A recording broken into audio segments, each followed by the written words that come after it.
Bapa dalam surga, kami mengucap syukur. Ini adalah waktu yang terbaik yang Engkau berikan kepada anak-anak-Mu Tuhan. Di mana kami senantiasa mau lebih mengerti Tuhan akan segala apapun yang terjadi di sekeliling kami Tuhan, akan tanda-tanda zaman. Oleh karena itu Bapa, biarlah pengurapan Roh Kudus boleh turun atas kami, sehingga kami tahu Bapa apa yang harus kami lakukan dan semakin melekat kepada Engkau. Dengan pengucapan syukur Tuhan, kami percaya bahwa perlindungan-Mu lebih dari segala-galanya. Engkaulah keselamatan bagi umat-Mu.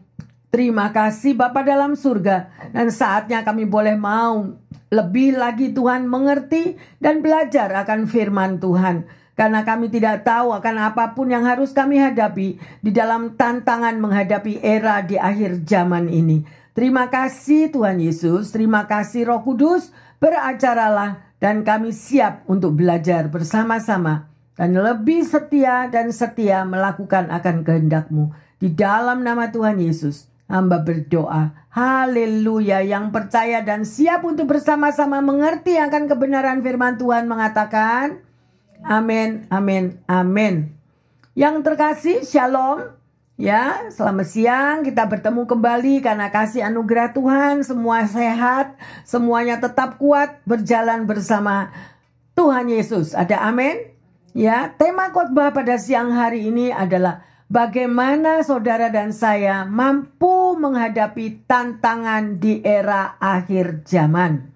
Ya, dan di sini yang terkasih, karena kebanyakan dengan segala situasi yang ada itu kadang membuat kita bingung, membuat kita stres, membuat kita itu tidak tahu apa yang harus kita lakukan.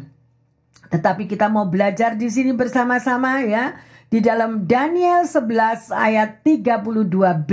Tetapi umat yang mengenal Allahnya akan tetap kuat dan akan bertindak. Ya, di sini kita bisa melihat ya, di dalam kitab Daniel 11 32b ini. Tetapi umat yang mengenal Allahnya akan apa? Tetap kuat dan akan bertindak, mampu bertindak yang terkasih. Ya. Beberapa minggu yang lalu saya sempat bertemu dengan teman-teman untuk membahas bagaimana situasi yang saat ini terjadi di sekeliling kita. Ya, pertemuan dengan bersama hamba-hamba Tuhan sedemikian, berdoa, membahas apa yang terjadi, kesukaran-kesukaran, goncangan-goncangan yang ada di sekeliling, ya, yang berbagai macam proses, yang ada yang mengatakan sungguh keadaan yang menakutkan, yang menekan, dan berbagai macam yang terjadi. Tetapi sebagai anak-anak Tuhan, saudara dan saya pasti tahu Alkitab mengatakan di akhir zaman akan datang masa kesukaran. Ya, masa kesukaran itu terjadi yang terkasih. Semuanya itu akan tergoncangkan. Tetapi yang persis yang kita baca di sini, ya, umat yang mengenal Tuhan atau mengenal Allahnya akan apa? Tetap kuat dan akan bertindak, ya, mampu untuk kita bertindak. Ya, yang terkasih. Tetapi banyak sekali pada waktu kita sharing para hamba Tuhan tadi mengatakan di gerejanya bermacam-macam tekanan yang terjadi, bermacam-macam antara jemaat bersama jemaat saling argue atau ya sedemikian rupa apa yang membawa tidak ada damai sejahtera di tengah situasi komunitas tersebut. Ya. Dan kalau kita mau telaah sedemikian, apapun yang terjadi saat ini, karena itu semuanya sudah tertulis di dalam Alkitab yang terkasih. Ya, oleh karena itu kita tidak tahu seperti apa yang dikatakan kalau tantangan di era akhir zaman, kita nggak tahu. Ya, situasi yang ke depan itu kapan kedatangan Tuhan Yesus. Jadi kita tidak mau mereka-reka, tetapi kita mau koreksi diri kita masing-masing. Bagaimana sikap saya? Bagaimana sikap diri kita di dalam menghadapi segala tekanan, ya, segala apapun yang terjadi di sekeliling kita itu tadi, ya. Oleh karena itu janganlah kita memiliki asumsi-asumsi yang negatif. Jadi sudah merencanakan sesuatu, waduh gimana kalau Tuhan Yesus datang kembali, bagaimana tuh ini begini, bagaimana itu begitu. Tetapi lebih baik kita lebih banyak berdoa dan mampukan diri kita menjadi anak-anak Tuhan yang menyambut kedatangan Tuhan Yesus. Amin. Sebab kedatangan Tuhan Yesus pasti datang. Kapan? Tidak ada satupun yang tahu. Ya, jadi setiap hari kita mau ready. Ya, yang terkasih, sedemikian rupa. Kalau Anda pernah ingat, bagi mereka yang muda-muda maybe belum teringat, tetapi bagi kita yang sudah berumur, saya pernah mendengar itu pada tahun 2003 yang terkasih. Ya, sedemikian rupa. Itu di Balenda, di Kabupaten di Bandung, itu mereka sudah mengatakan bahwa ada seorang pendeta yang mengatakan bahwa Tuhan Yesus akan datang kembali. Gitu, pada tahun 2003 itu. Jadi semua jemaat yang pada siap-siap, semua apapun yang mereka miliki mereka jual. Gitu ya, apapun perusahaannya atau apa saja, dan setiap hari cuma menunggu kapan Yesus datang, kapan Tuhan datang kembali. Jadi semuanya sampai habis, Tuhan Yesus belum datang sampai hari ini. Amin. Ya, oleh karena itu berhati-hatilah. Berhati-hatilah terhadap sosial media. Saya juga dikasih tahu sama mereka-mereka pada waktu kita kumpul. Itu sudah dimasukin lagi pastor di media. Katanya rapture bakal terjadi pada bulan September. Nah, bagaimana tanggapan Anda dan saya kalau engkau tidak mengenal akan firman Tuhan secara benar? Ya, semuanya itu tidak ada yang tahu. Tetapi persiapkanlah diri setiap kita, baik pendengar yang setia di rumah maupun yang ada di tempat ini. Kita bersiap-siap setiap hari, ya, bukan untuk apapun dengan ketakutan, dengan hal-hal pikiran yang negatif, no, tetapi dengan ready, mengucap syukur untuk menyambut kedatangan Tuhan Yesus setiap waktu. Amin. Ya, jadi hati kita plong, karena saudara dan saya adalah milik Tuhan. Ya, saudara dan saya adalah biji mata Tuhan. Yang penting kita siap, kita ready. Makanya setiap hari, ayo, setiap hari kita mau, ya, mempersiapkan diri kita, mengurangi dosa, mengurangi hal-hal yang negatif, tetapi plus berbuat sesuatu yang positif untuk kemuliaan Tuhan. Ada amin? Ya, sedemikian rupa yang terkasih. Kita bisa melihat di dalam Daniel 11 ayat yang 32b tadi sudah kita baca. Sekarang kita mau membaca yang di dalam Wahyu 3 ayat 10 sampai 11.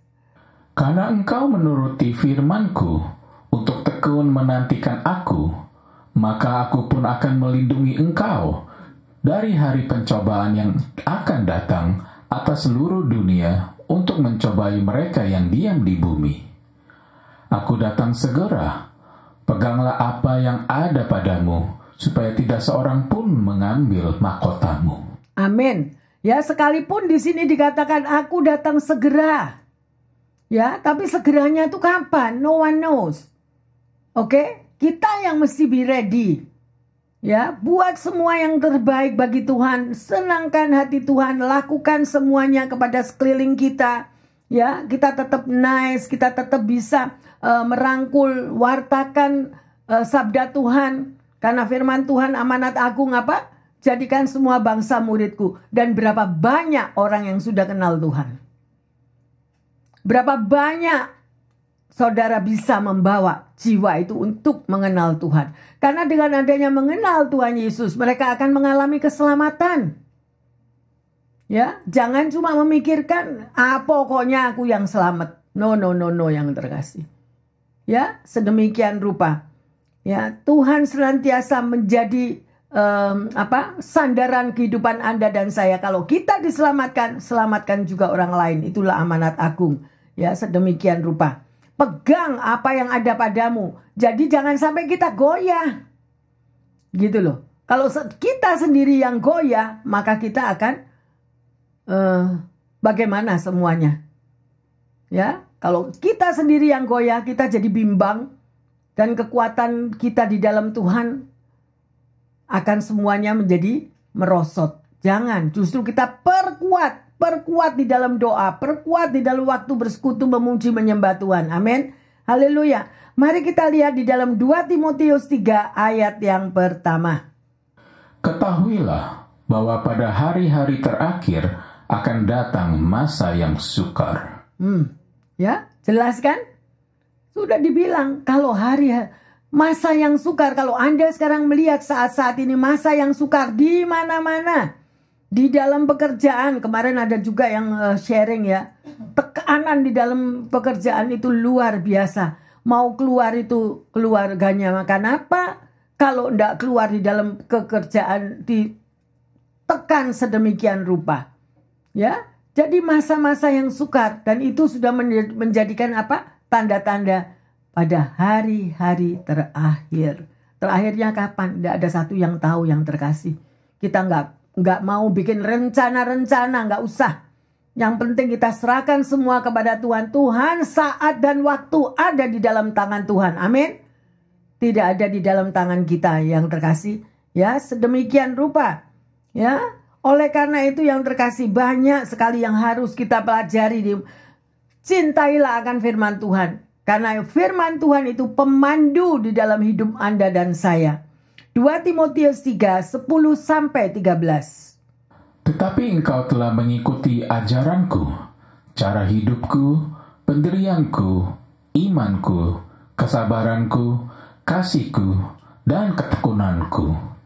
Engkau telah ikut menderita penganiayaan dan sengsara seperti yang telah kuderita di Antiokhia dan di Ikonium dan di Listra. Semua penganiayaan ini kuderita dan Tuhan telah melepaskan aku daripadanya. Memang setiap orang mau hidup beribadah di dalam Kristus Yesus akan menderita aniaya. Sedangkan orang jahat dan penipu akan bertambah jahat. Mereka menyesatkan dan disesatkan. Keep ayat ini ya.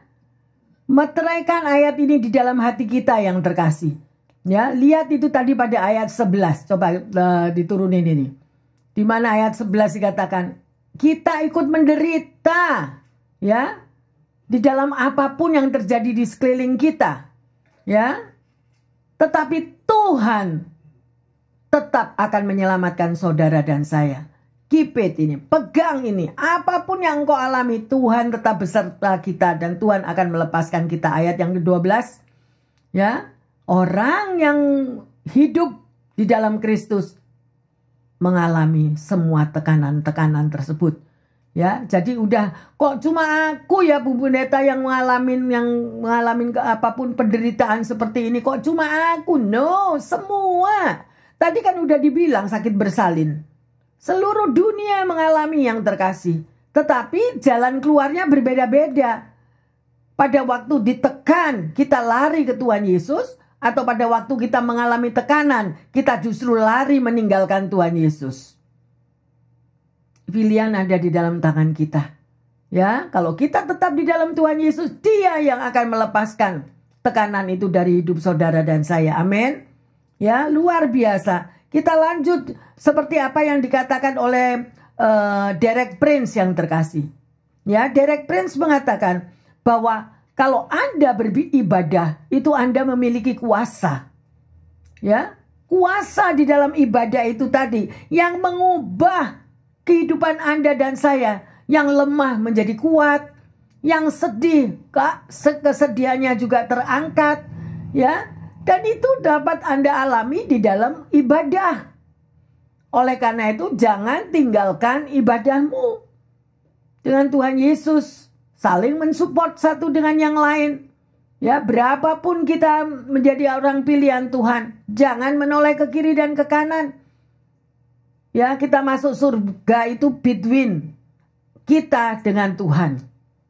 Ya, bukan orang-orang di komunitas, bukan pendeta yang membawa Anda dan saya ke surga, bukan.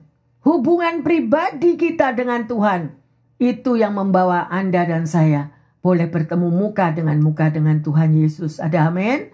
Haleluya, sungguh luar biasa yang terkasih. Dan kita mau lanjut di dalam 2 Timotius 2, 17 dan 18. Perkataan mereka menjalar seperti penyakit kanker. Di antara mereka termasuk Himenius dan Filetus, yang telah menyimpang dari kebenaran dengan mengajarkan bahwa kebangkitan kita telah berlangsung, dan dengan demikian merusak iman sebagian orang. Dan ini pasti Anda akan temui. Tidak peduli di pekerjaan, tidak peduli di tengah masyarakat dimanapun Anda berada. Ya, orang-orang yang sedemikian ini, ya, bagaimana perkataan mereka ayat 17 coba ditampilkan. Perkataan mereka itu menjalar seperti penyakit kanker. Ya, coba misalnya kalau kita mengalami argue atau beda pendapat, kalau kita tidak bisa menyetujui pendapat itu, waduh, udah tidak tahu jadi gosip yang besar sampai di mana-mana. Pernah Anda mengalami? Pernah Anda merasakan akan hal itu? Nah, itu yang terjadi yang terkasih. Ya, dan ada dan sudah tertulis di Alkitab. Ya. Tapi mari kita mau tetap kuat, mau menyingkirkan hal-hal yang negatif tadi, dan jangan kita mau terekam itu masuk di dalam hati kita. Amin. Kita lanjut di dalam 2 Timotius 3 ayat 14 sampai 17. Tetapi hendaklah engkau tetap berpegang pada kebenaran yang telah engkau terima dan engkau yakini, dengan selalu mengingat orang yang telah mengajarkan kepadamu. Ingatlah juga bahwa dari kecil engkau sudah mengenal kitab suci yang dapat memberi hikmat kepadamu dan menuntun engkau kepada keselamatan oleh iman kepada Kristus Yesus. Segala tulisan yang diilhamkan Allah memang bermanfaat untuk mengajar, untuk menyatakan kesalahan, untuk memperbaiki kelakuan, dan untuk mendidik orang dalam kebenaran. Dengan demikian, tiap-tiap manusia kepunyaan Allah diperlengkapi untuk setiap perbuatan baik. Jadi setiap anak-anak Tuhan, ya, yang merasa bahwa kita ini sudah dibaptis, aku ini punyanya Tuhan Yesus. Kita itu diperlengkapi untuk setiap perbuatan baik yang terkasih. Untuk kita berbuat yang baik. Tetapi pada ayat yang ke-16 kita bisa baca di sini. Ya, semuanya itu tertulis di dalam firman Allah. Dan dikatakan, firman Allah itu tugasnya apa? Mengapa saudara dan saya dihimbau untuk membaca Alkitab yang terkasih? Karena melalui Alkitab itu, ya, bermanfaat untuk kita mengajar kepada anak-anak kita, menegur mereka yang salah, ya, untuk memperbaiki kelakuan dan mendidik orang dalam kebenaran. Tetapi mudah atau mudah kita mau menerapkan hal itu? Tidak mudah. Ya, untuk kita menegur melalui firman Tuhan, orang bisa tersinggung. Untuk kita mengajarkan, mengingatkan, itu loh firman Tuhan berkata demikian. Orang juga tersinggung. Kenapa sedemikian yang terkasih? Karena orang tidak mau ditegur dan kedagingannya sangat amat melekat. Ya, sedikit menjadi teguran yang sesuai firman Tuhan pun bisa salah kaprah. Ya, menjadi emosi, menjadi marah, dan semuanya berkelanjutkan apa? Yang tidak baik. Mari kita mau koreksi diri kita. Sebelum kita melangkah lebih jauh lah yang terkasih. Sebelum kita mau mengatakan mau belajar tentang menghadapi era akhir zaman. Ayo koreksi diri. Saya menghimbau pendengar yang setia maupun jemaat. Bagaimana manusia rohanimu? Kalau manusia rohani kita itu sangat low, manusia daging kita itu yang selangit kuatnya, kita mau belajar bagaimana sikap kita di era akhir zaman tidak akan berguna. Tidak akan berguna. Sekalipun udah diingatkan oleh Tuhan Yesus. Oleh firman Tuhan. Oleh karena itu, ayo kita mengoreksi diri kita masing-masing. Bagaimana manusia rohaniku? Tersinggung gak kalau aku diberitahu? Sudah benarkah hidupku? Ya, memang tidak ada seorang pun yang benar, tidak ada seorang pun yang layak. Tetapi kita mau belajar menjadi hidup benar, menjadi layak. Kalau kita menyadari bahwa kita ini semua orang berdosa, kita mau dipimpin, kita mau dibimbing, kita mau belajar, maka kita akan mampu menentukan sikap kita bagaimana kita menghadapi era di akhir zaman ini. Kalau selama manusia rohani kita itu masih belum yang terkasih, kedagingan kita masih kuat, kita nggak akan mampu menyikapi apa yang akan terjadi di sekeliling kita ini. Ya, terutama di akhir zaman nggak akan mampu karena yang mainnya begitu kuat. Lah, padahal firman Tuhan itu begitu dalam dan sangat luas. Perbaiki diri kita dulu, nggak usah lihat orang lain. Diri kita yang perlu dibenahi, ya, yang terkasih. Ayo, kita mau berpegang karena firman Tuhan diberikan ini adalah pemuritan yang terkasih. Ya, ayat di dalam Timotius ini adalah pemuritan. Timotius itu dididik oleh neneknya sedemikian rupa. Dan Rasul Paulus juga membimbing Timotius ini. Ya, dan dididik untuk hidup benar. Kita akan lanjut yang terkasih, ya. Mari kita mau tetap berpegang kepada firman tentang pemuritan. Bahwa saudara dan saya mau dimuridkan. Sehingga kita layak dan mampu melakukan apa yang diajarkan oleh firman Tuhan. Ayo, Yohanes 8 ayat 31 dan 32. Maka katanya kepada orang-orang Yahudi yang percaya kepadanya, "Jikalau kamu tetap dalam firman-Ku, kamu benar-benar adalah murid-Ku. Dan kamu akan mengetahui kebenaran, dan kebenaran itu akan memerdekakan kamu." Amin. Meteraikan ayat ini yang terkasih, meteraikan dalam hatimu. Ya, kita harus mengenal tentang kebenaran. Lah, kebenaran itu dari mana yang terkasih? Ada di mana? Ada di dalam firman-Nya. Dan saudara tidak saja hanya sebagai pendengar daripada firman Tuhan, tetapi juga diwajibkan untuk kita melakukannya. Ada amin? Ya, kalau kita cuma sebagai pendengar tapi kita tidak melakukannya, sama aja bohong. Ya, yang terkasih sedemikian rupa. Ya. Dan kita tahu, ya, kalau Anda banyak diisi hidupmu melalui firman Tuhan, otomatis orang yang di luar yang bisa melihat Anda dan saya, orang yang di luar bisa tahu bagaimana sikap kehidupan kita. Kita lanjut di dalam Kolose 3 ayat yang ke-16. Hendaklah perkataan Kristus diam dengan segala kekayaannya di antara kamu, sehingga kamu dengan segala hikmat mengajar dan menegur seorang akan yang lain, dan sambil menyanyikan mazmur dan puji-pujian dan nyanyian rohani, kamu mengucap syukur kepada Allah di dalam hatimu. Nah, kalau Anda camkan tentang firman ini, dan kalau Anda rajin membaca firman Tuhan, ya, hendaklah perkataan Kristus yang diam dengan segala kekayaannya di antara kamu. Berarti perkataan siapa? Perkataan Kristus.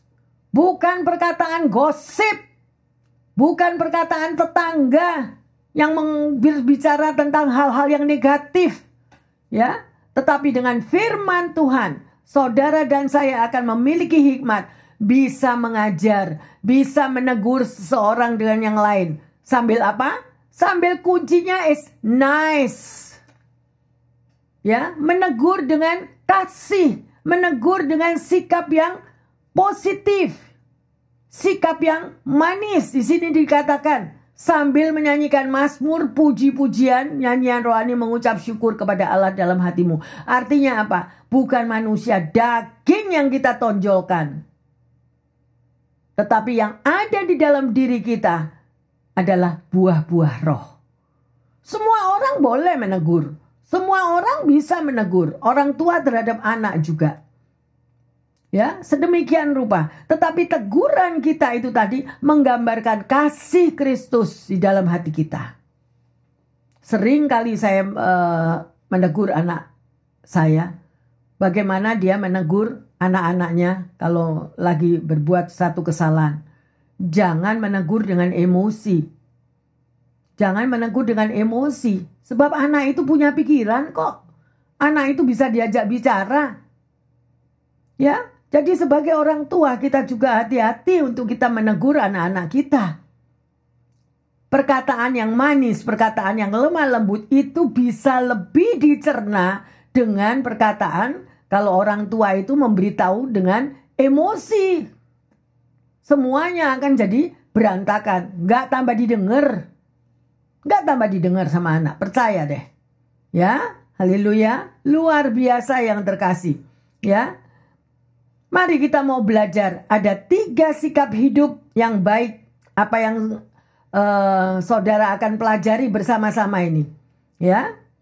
Yang pertama di dalam 1 Petrus 4 ayat yang ke-7.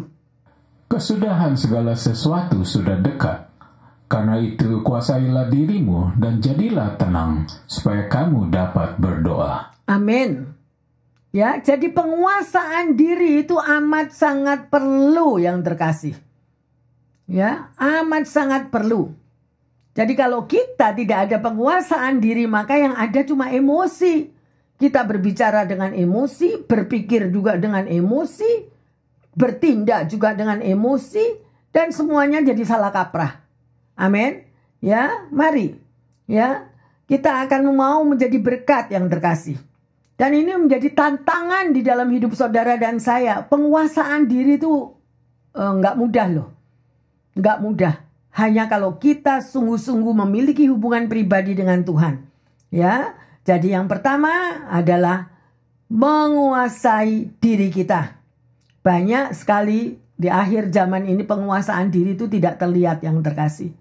Nah, itu merupakan satu tanda-tanda kehidupan manusia rohani kita harus diperkuat.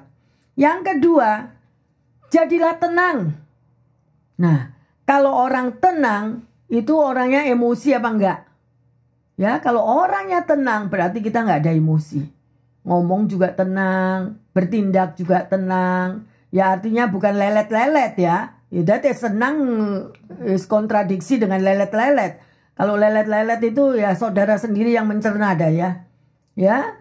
Jadi ketenangan adalah kebutuhan semua orang. Amin. Semua orang butuh hidup dengan tenang. Itu yang kita mau. Ya. Sebaliknya kalau kita tidak tenang, maka apa saja yang kita lakukan itu bisa salah. Atau bahasa yang lainnya itu gerusa-gerusu. Ya toh, jadi nggak tenang. Cepet-cepet ayo. Kalau sekarang saudara mau pergi terus saudara panik. Cepet-cepet. Banyak salahnya nggak? Ini ketinggalan, itu ketinggalan. Semuanya jadi nggak beres ya yang terkasih. Jadi tinggal tenang dan percaya terletak kekuatan saudara dan saya. Tinggal tenang dan percaya. Ada yang mengatakan, Bu Pendeta gimana saya bisa tenang kalau pikiran saya full?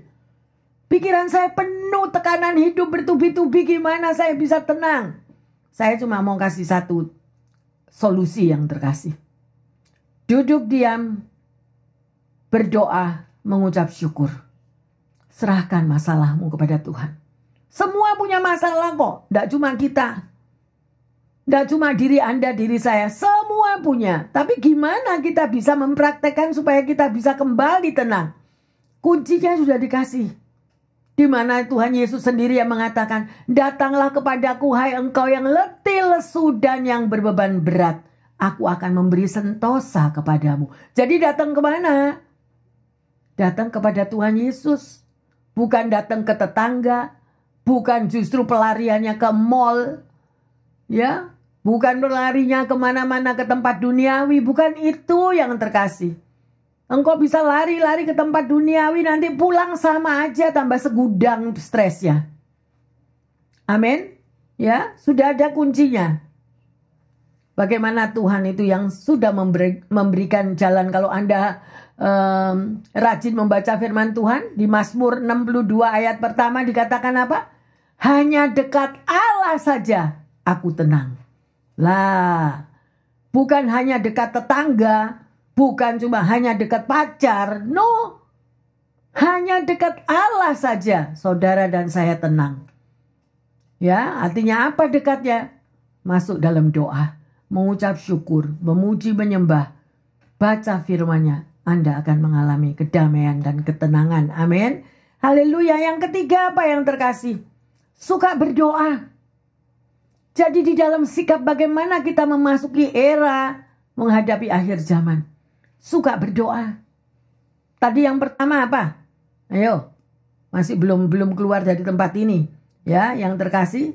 Yang pertama apa tadi? menguasai diri, mampu menguasai diri. Jadi tidak ada emosi-emosian. Yang kedua dibilang apa tadi? Jadilah tenang. Ya, dan yang ketiga, suka berdoa. Berdoa itu adalah tempat saudara mencurahkan isi hatimu. Ngomong sama Bapak kita. Orang lain maybe nggak ngerti loh. Curhatan kita itu maybe sudah segunung, udah mau meletus rasanya gimana. Tetapi Bapamu di surga yang menampung air mata saudara dan saya. Kita boleh ngobrol, kita boleh curhat, kita boleh serahkan semuanya. Tuhan, kau tahu loh Tuhan. Gimana situasi yang terjadi di sekeliling kita. Bencana di sini, bencana di sana, apapun pekerjaan. Ya, kebangkrutan ada di mana-mana. Yang terkasih, kalau engkau kuat bersama dengan Tuhan, kita akan mampu keluar lebih dari pemenang. Ada amin? Ya, terima kasih kepada Tuhan Yesus yang terkasih. Mari kita lanjut, ya. Kita mau baca bagaimana kita mengerti di era akhir zaman ini kita harus melakukan apa. Yudas 1 ayat 17 sampai 19. Tetapi kamu, saudara-saudaraku yang kekasih, ingatlah akan apa yang dahulu telah dikatakan kepada kamu oleh rasul-rasul Tuhan kita, Yesus Kristus.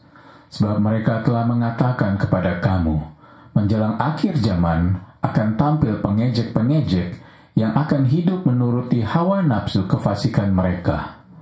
Mereka adalah pemecah belah yang dikuasai hanya oleh keinginan-keinginan dunia ini dan yang hidup tanpa Roh Kudus. Kalau Anda baca di sini yang terkasih dan pendengar yang setia, Yudas 1, 17, 19 ini apa sih sebetulnya? Ya, ini cuma manusia yang dikuasai oleh kedagingannya. Coba ayat 17. Ya, sedemikian rupa. Ya, ayat 17 itu dikatakan bahwa rasul daripada Tuhan atau firman Tuhan yang diberitahukan kepada Anda dan saya sedemikian rupa. Ya, tetapi mengapa terjadi pada ayat yang ke-19? Lihat. Ya, mereka adalah pemecah belah yang dikuasai oleh keinginan dunia. Berarti manusia dagingnya itu luar biasa. Manusia rohaninya nggak ada. Pertanyaan saya begini loh. Kita boleh membahas tentang akhir zaman ini. Kita boleh memikirkan dan belajar untuk tanda-tanda zaman sedemikian rupa. Tetapi kalau diri kita pribadi kita ini nggak pernah beres sama Tuhan. Bagaimana saudara akan menghadapi era di akhir zaman ini gimana? Dirinya sendiri nggak beres kok. Ayo. Kalau diri kita bereskan, saudara akan mampu mengubah hidupmu, mengubah hidupku untuk memasuki era di akhir zaman itu dengan waspada. Tapi kalau dirinya sendiri itu nggak beres, Anda boleh belajar, maybe hafal dari kitab Kejadian sampai Wahyu, hafal, Bu Pendeta. Isi firman Tuhan tahu semua, tapi melakukannya zero, nggak ada. Nah, kita mau ngadepi akhir zaman gimana? Coba, question. Tanya, koreksi diri. Bener nggak ya omongan Bu Pendeta tadi itu? Berarti apa? Berarti akunya ini loh, si aku ini harus dibereskan. Ya, supaya apa? Supaya Anda dan saya mengalami keselamatan. Ya, sehingga akhir zaman apapun, saudara akan ready dan siap untuk menghadapinya. Ada amin yang terkasih? Ya, luar biasa. Ya, sebab kalau manusia daging yang menguasai, yang ada ya cuma yang keluar yang boten-boten ini loh. Dan itu juga sudah ditulis. Ya, pemecah belah, pengejek-pengejek di akhir zaman semakin jadi. Di tempat di pekerjaan, semua loh ya, yang teks ke saya itu, ya di luar state, di mana itu, tekanan bertubi-tubi di dalam pekerjaan. Pengejek-pengejek. Ya, roh intimidasi itu sangat amat jelas. Saya bilang, belajar seperti Sandra, Mesa, Abednego. Dibakar di dalam perapian yang menyala-nyala. Jangan give up. Jangan menyerah. Semakin kuat di dalam Tuhan. Semua yang terkasih. Semua mengalami. Ya, sedemikian rupa. Luar biasa yang terkasih. Ya. Dan hari ini kita sudah belajar bagaimana saudara dan saya menghadapi tantangan. Kita bisa ready menghadapi sikap kita di era akhir zaman ini. Bagaimana sikap Anda? Ya, pertanyaannya adalah apa yang pertama yang terkasih? Ya, karena banyak sekali kemarin kita membahas bersama sesama hamba Tuhan, banyak Kristen palsu sekarang. Kristen palsu. Why? Dari buah-buahnya saudara dan saya tahu. Lah bagaimana kita mampu untuk menghadapi sikap kita di era akhir zaman ini kalau kita ini Kristen palsu? Kristen palsu artinya apa? Boleh kok berbuat dosa. Boleh kok selingkuh. Boleh kok Tuhan ngampuni. Loh. Lah pendetanya sendiri melakukan sedemikian rupa. Lah yang diajari ke jemaatnya apa? Ya, dan mereka tidak mengakui tentang doa puasa. Loh, padahal firman Tuhan kalau Anda rajin membaca firman Tuhan dibilang ada roh-roh yang tidak dapat ditaklukkan kecuali hanya melalui doa puasa. Itu yang bilang firman loh, firman Tuhan yang terkasih. Ayo.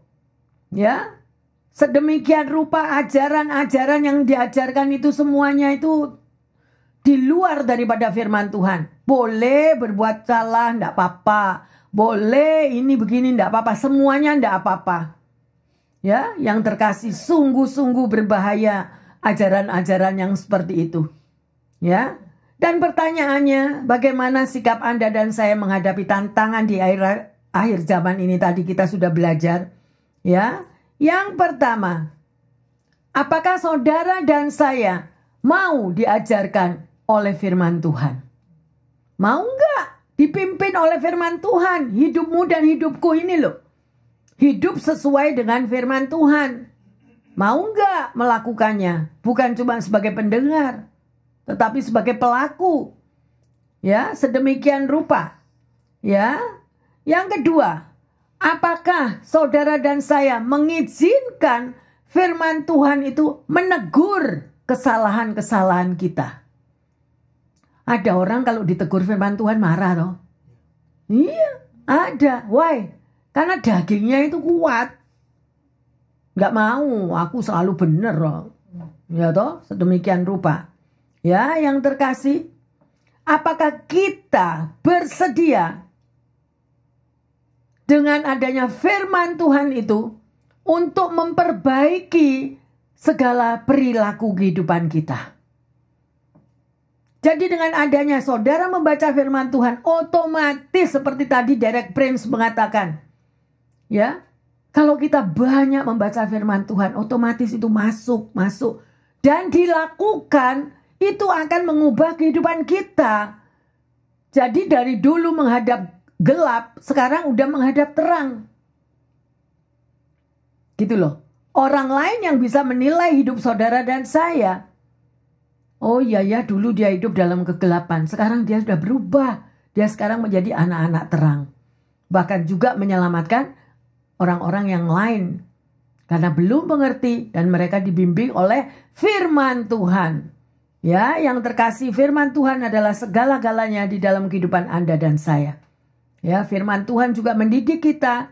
Dan firman juga mengajarkan dalam hidup saudara dan saya apa yang harus kita boleh lakukan dan apa yang tidak boleh kita lakukan. Ya, hari ini kita sudah belajar bagaimana kita menghadapi tantangan di era akhir zaman ini. Sikap kita yang bagaimana.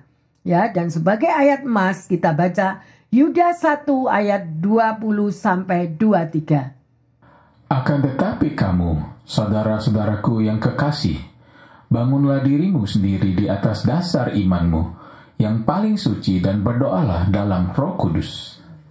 Pelihara dirimu demikian dalam kasih Allah sambil menantikan rahmat Tuhan kita, Yesus Kristus, untuk hidup yang kekal. Tunjukkanlah belas kasihan kepada mereka yang ragu-ragu. Selamatkanlah mereka dengan jalan, merampas mereka dari api. Tetapi tunjukkanlah belas kasihan yang disertai ketakutan kepada orang-orang lain juga. Dan bencilah pakaian mereka yang dicemarkan oleh keinginan-keinginan dosa. Haleluya, ini sudah ada rambu-rambunya yang terkasih. Karena Anda dan saya adalah biji mata Tuhan. Tuhan Yesus mau hidup Anda dan saya itu diselamatkan. Tetapi adakah kita itu sudah melakukan firman-Nya? Lakukan yang terkasih. Dan kalau engkau membaca firman Tuhan, sikapmu, sikap kita semua itu juga akan terlihat. Dan itu adalah buah-buah roh yang ada di dalam diri kita. Kalau Anda itu memang baca firman Tuhan. Ya, yang terkasih saya mau tanya. Kalau Anda berdoa, itu Anda berdoanya keluar dari hatimu yang paling dalam. Atau berdoamu itu adalah hafalan. Kalau Anda menghafal doa itu sebagai hafalan. Kalau saya dulu sekolah. Saya sekolah di dalam sekolah Katolik dulu masih kecil-kecil kan. Ada doa yang mesti dihafalin, bener gak? Ya masih dulu namanya SD, sekolah dasar. Ada doa tobat, ada doa apa meneng? Apa lagi? Doa tobat, doa iman, doa macam-macam. Tapi harus dihafalin kan? Nah, tapi semakin kita bertumbuh di dalam Tuhan Yesus, Anda akan semakin merasakan kasih Bapa. Otomatis doamu itu keluar sendiri yang terkasih. Dan itu adalah doa yang tulus dari hatimu. Kalau Anda sedih, ya ngomong kesedihan Anda ke Tuhan. Kalau Anda lagi senang, sukacita, faithful, Anda juga keluarkan kepada Tuhan. Tuhan, hari ini aku senang banget. Hari ini kau jawab doaku Tuhan. Terima kasih Tuhan Yesus. Gitu. Tapi kalau Anda itu berdoa hafalan, buyar semua.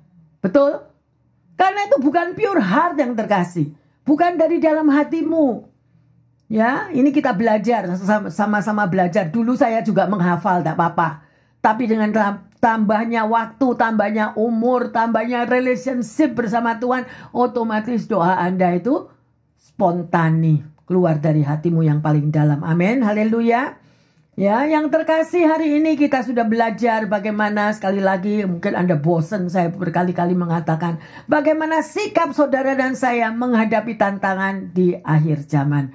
Nanti setelah Anda dengar lagi khotbah ini, setelah direcord selesai Anda bisa dengerin dan itu masuk di dalam pikiran dan hati kita. Amin.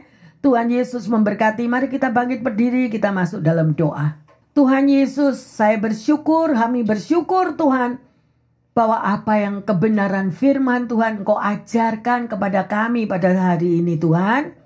Banyak hal-hal yang kami tidak mengerti. Banyak hal-hal yang harus kami perbaiki. Tetapi kami mau Tuhan, firman-Mu itu bekerja di dalam diri kami. Firman-Mu itu akan bertindak, menuntun, membimbing. Sehingga kami itu boleh mengurangi segala kesalahan kami. Mengurangi segala yang negatif di dalam diri kami. Karena firman-Mu itu terus berbicara di dalam setiap kehidupan kami. Terima kasih Tuhan Yesus. Terima kasih. Jadi kami tahu sikap yang bagaimana yang akan kami bisa lakukan di dalam menghadapi di era akhir zaman ini. Yang pertama ya Bapak, dimanapun jemaat-Mu berada, dimanapun mereka pendengar yang setia, kuasailah diri mereka kami semua.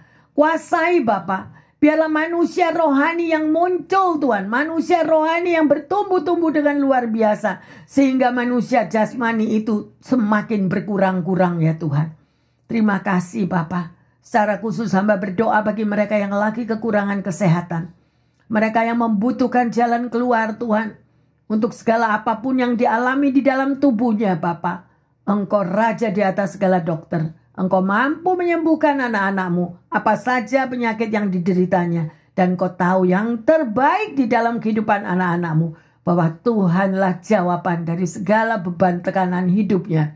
Baik di dalam kesehatan juga di dalam keuangan, pekerjaan. Apa saja yang mereka Tuhan hadapi saat ini Tuhan. Banyak tekanan-tekanan yang terjadi Bapak, baik di dalam pekerjaan maupun di dalam finansial. Tuhan, Engkau Jehovah Jireh. Kalau burung-burung di udara Tuhan pelihara, Engkau juga akan memelihara setiap biji matamu. Terima kasih Tuhan yang untuk menyekolahkan anak-anaknya di dalam tahun ajaran yang baru ini Tuhan. Engkau siapkan semuanya. Kebutuhan apa yang mereka harus bayar ya Bapak. Terima kasih Tuhan Yesus, beri kekuatan ekstra bagi orang tuanya Bapak. Bahwa ada jalan keluar, ada terobosan. Terima kasih Tuhan. Kami berdoa juga hamba-Mu ini. Bagi mereka yang mengalami tekanan Tuhan di dalam relationship. Antara suami istri, antara anak orang tua, dan bermacam-macam relationship apa yang terjadi. Tuhan, taruh kasih-Mu yang meluber di dalam hati mereka. Kasih yang mampu untuk mengampuni. Sehingga satu dengan yang lain tidak ada dendam, benci atau apa saja Bapa. Tetapi yang ada adalah kasih Kristus yang boleh memancar keluar. Dan mampu untuk mengampuni mereka yang mengalami Tuhan bermacam-macam tekanan hidup. Terima kasih Bapa di dalam surga, kami percaya Tuhan mendengar doa-doa kami. Dan biarlah firman yang sudah ditaburkan menjadi berkat dan kekuatan serta kami mempraktekkan di dalam kehidupan kami ke depan. Di dalam nama Tuhan Yesus, hamba berdoa dan mengucap syukur. Yang percaya dan sudah menerima firman yang baru daripada Tuhan Yesus mengatakan, amin, amin, amin. Mari yang terkasih pendengar yang setia maupun jemaat, kita mau melakukan apa yang sudah kita dengar pada hari ini ya, dan berdoalah supaya Anda dan saya never give up, tetap kuat di dalam menghadapi era situasi di akhir zaman. Amin. Tuhan Yesus memberkati semuanya. Haleluya. Amin. Amin. Amin.